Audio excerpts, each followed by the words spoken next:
You know, one thing we've proven in the smartphone space is that second time is a charm. It's hard to make a great phone on the first round, and it's about that time for the pioneer of gaming phones to show us their true potential. Reporting from New York City, I'm Jaime Rivera with Pocketnow, and let's talk about the Razer Phone 2.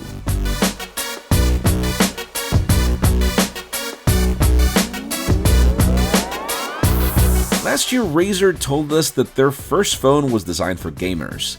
This year, the company's strategy is to position the Razer Phone 2 as a flagship gaming phone. This means that Razer wants to compete not just in the gaming space, but also with flagships. The result is a phone that looks a lot like its predecessor, but it's not. We now have a glass back that comes in two finishes, either a mirror glass or a limited edition satin finish.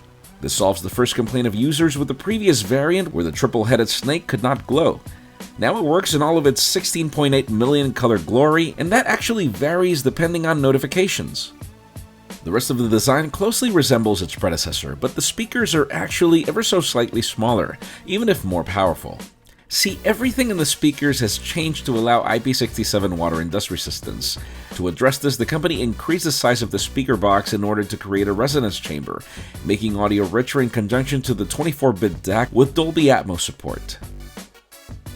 Tucked inside, we have a new Qualcomm Snapdragon 845 processor, 8GB of RAM, 64GB of expandable storage, a 4000 mAh battery with Quick Charge 4 Plus support, Qi wireless charging, and Razer is launching its own chroma-colored fast wireless charger as an optional accessory.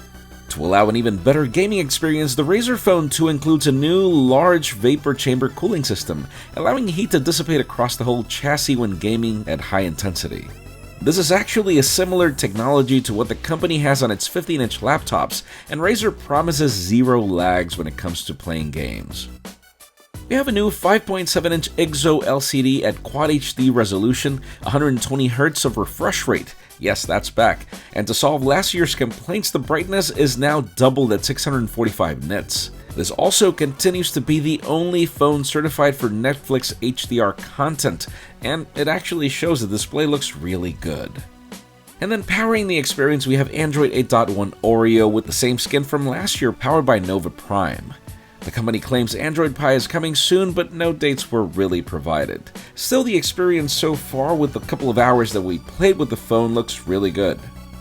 And then finally, to solve the biggest elephant in the room, let's talk about the cameras. Razer made a huge jump to Sony IMX sensors for this camera in order to fix the problems.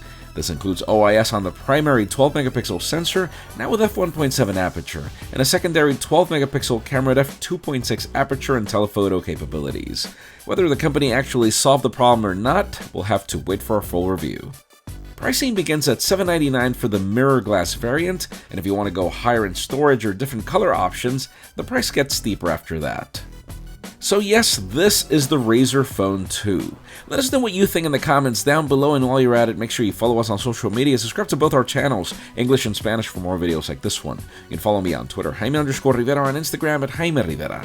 Please give this video a thumbs up if you like what you saw. I'm Jaime Rivera. Thanks so much for watching. We'll see you on the next one.